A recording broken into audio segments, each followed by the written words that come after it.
It's time to talk about the Boogeyman.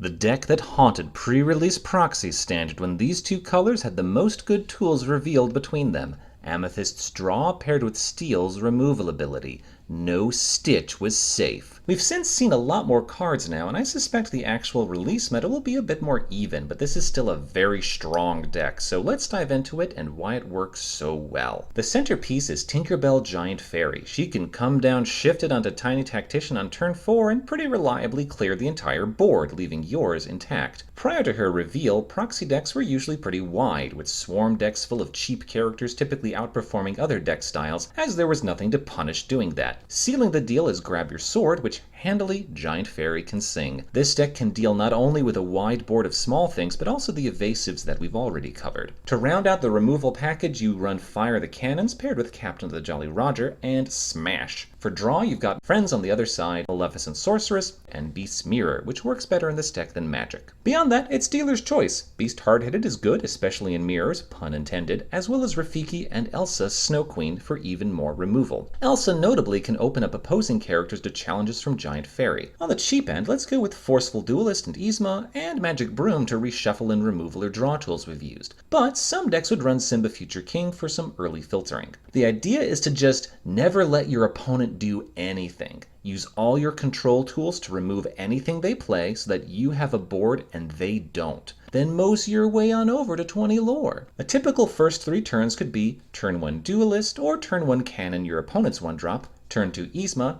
then turn 3 Sorceress or Smash. Remember to quest with Yzma before you play Sorceress. For the gameplay video, I plan to use this list as it was more or less what dominated the proxy meta, and I want to see if it still works. But nowadays you may want to look into slotting in A Whole New World, Hans 13th in Line, or Elsa's Spirit of Winter.